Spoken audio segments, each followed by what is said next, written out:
Okay, and we are down to the last part of our lesson for today about diagramming. So today we're going to talk about diagramming verbs. Okay?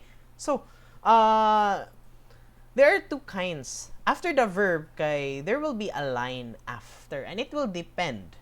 It will depend if naa siya direct object or naa siya predicate nominative or an adjective. So, first, let's talk first about transitive action verb. So, that means ang verb kana ay direct object. Okay? So, let's say, for example, here in the sentence, the baby kicked the ball. The baby kicked what?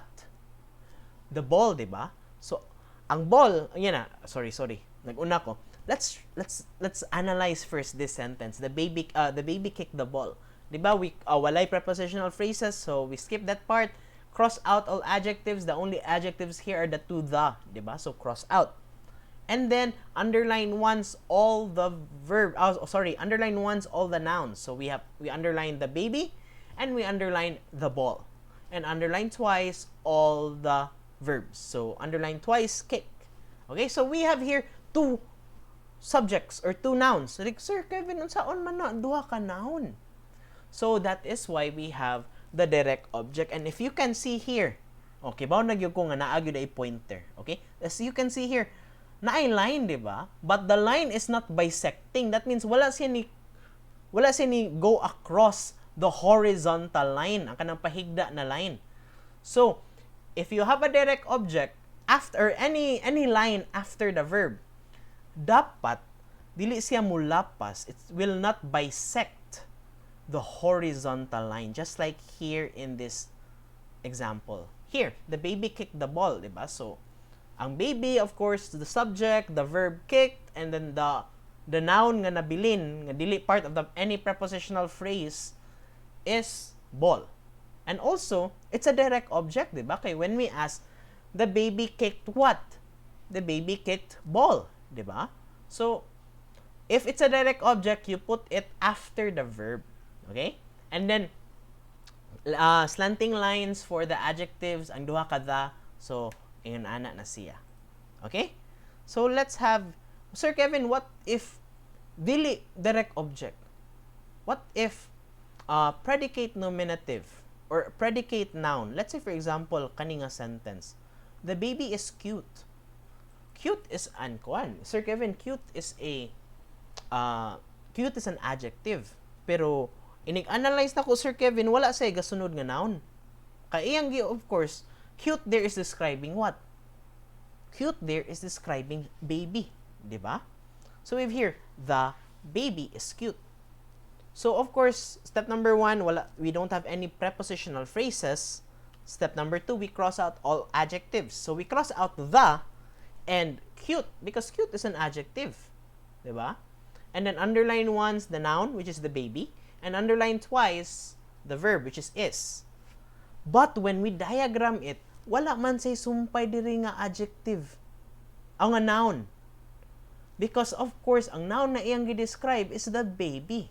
The noun that it is describing is the baby. So we include that one in the line. However, if it is using a linking verb, kay kasagaran ani linking verb man ni. Di ba mo ana ta na, oh, she is pretty. Uy, they are handsome. O, di ba? These are the verbs that we are using in these kinds of sentences. Kanina ay mga adjectives. Okay, predicate adjectives are linking verbs. So if you remember your linking verbs, these are am, is, are, was, were, be, being, been. Diba? So if it's a linking verb, ang verb niya, tanawan niyo ang line. What happened to the line? If sa direct object, it's a straight line. For predicate adjective or predicate noun, what happens? Di ba nahimong? Slanting line. Because it's a linking verb. So, pwede na po tayo. Let's have our sentence here nga. He is a policeman. Okay? So, ang mahitabo diri, ang kaning baby, mahini siya. He is, and then, policeman. Kaya di ba policeman and he are just the same person?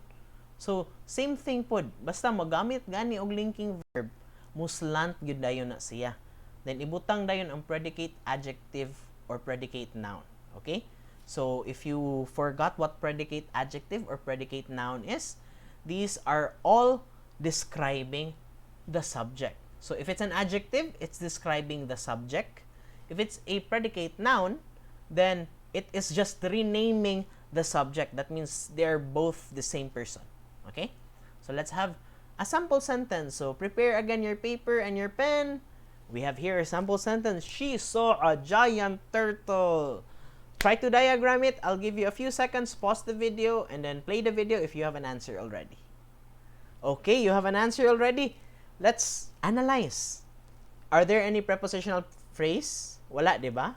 So, manata. Step number 2 is we cross out all the adjectives in the sentence. And what are the adjectives in this sentence? We have the a, which is describing turtle. What kind of turtle? A turtle. What kind of turtle? A giant turtle. So these are all adjectives. So we cross it out. Step number 3 is that we are going to underline once. Kaisa lang. All the nouns. So the nouns here or pronouns are she and turtle. And number 4, underline twice all verbs, which is saw. So let's see if sakto yung answer. Drum roll. And the answer is, tada! So she saw turtle and then under na yun ang a giant. So if makita ninyo, basically, when we do diagramming, we see the meat of the sentence. The essentials of the sentence. Everything else is a dictionary. Everything else is a decoration. Kanang mga adjectives, prepositional phrase. We see the structure of the sentence, diba? So she saw turtle and then adjectives, and then giant. Here we have another sentence. Jeriel is a student of UCB. I'll give you time. Try to diagram this sentence and then play the video if you're ready. Okay, I believe you are ready. So let's try to analyze first. Analyze kita para dili ta mawa bitaw. So analyze ta. Jeriel is a student of UCB. Okay? So do you have a prepositional phrase? Yes, there is a prepositional phrase. Unsa ang prepositional phrase? Of UCB. So set it off in prepositional phrases. Okay? Step number 2. Cross out all adjectives and adverbs, and the only adjective or adverb here is a, diba? What kind of student? A student. Next, step number 3, underline once all noun. So underline Jeriel, underline student, and underline UCB. And step number 4, underline twice all verbs. And atong gigamit nga verb is. And is what kind of verb? Is it an action verb or is it a linking verb? Diba? It's a linking verb. Okay? So, I'm sorry pero nasayop ang diagram diri. Okay? But this is the correct answer. The correct answer is slanting na ang student. Oh. Yeah, slanting ang student. Okay? I'm sorry. Nasayop si Sir Kevin. I'm sorry. But slanting na dapat. So, Jeriel is slant line student na yun, A of UCB. Okay? So, I'm sorry. Wala nakita na. But, now you know. Okay? Now you know. Sir Kevin also makes mistakes. So, slanting line na siya dira. Okay? Now, let's try to diagram complex sentences. Sir Kevin! Manamantag simple. Manamantag compound sentence. Adto na gyud dayon ta sa complex sentence. Para mahuman na gyud nato ato ang lesson. So, sa complex sentence, there is a dotted line where the subordinating conjunction is placed. And dotted lines connects the verbs. Okay, so we have our sample sentence here. My mom smiled when I made dinner. Okay? So, diba, tanawan ninyo, ang atong dotted line, let's analyze first. Okay? So, we have here, we have one independent clause, which is my mom smiled. And then, dependent clause, kaning when I made dinner. Kaya kami nga kung kwaon taning my mom smiled, the sentence will still make sense, di ba? Kung kwaon taning when I made dinner, the sentence will still make sense. But what if we are going to remove the my mom smiled? When I made dinner. When I made dinner and then what? Di ba? So it's incomplete. Dili makabarog ang when I made dinner if wala say my mom smiled. So it cannot stand alone in the sentence. Therefore, it's called a dependent clause. Kay ga-depende siya. It's depending on someone else. In this context, it's depending on a independent clause, which is my mom smiled. So dapat we should have the independent clause above the dependent clause. Okay? So we have here, my mom smiled when I made dinner. Okay? So let's try to practice diagramming complex sentences, dili na verbs, complex sentences na nakatugo na si sir naghimo ani. So I'll pack my trunks since the hotel has a pool. Ay, grabihan ni sir. Oh, magkuan man, magtrunks-trunks man atog pool. Oh. So let's have kuan. Let's diagram this one. Diagram this one and then pause the video, play the video if you have an answer already. Okay? So, do you have an answer? And the answer is, let's analyze first, okay? What is the, let's try to quant first. Let's try to analyze it. Does this sentence have prepositional phrases? I think none, diba? Step number 2, cross out all adjectives and adverbs in this sentence. Okay, so what are the adjectives and adverbs here? We have my trunks, my. So we cross that one out. And then the, describing the hotel. And then a, which is describing the pool. So we cross out 3 adjectives.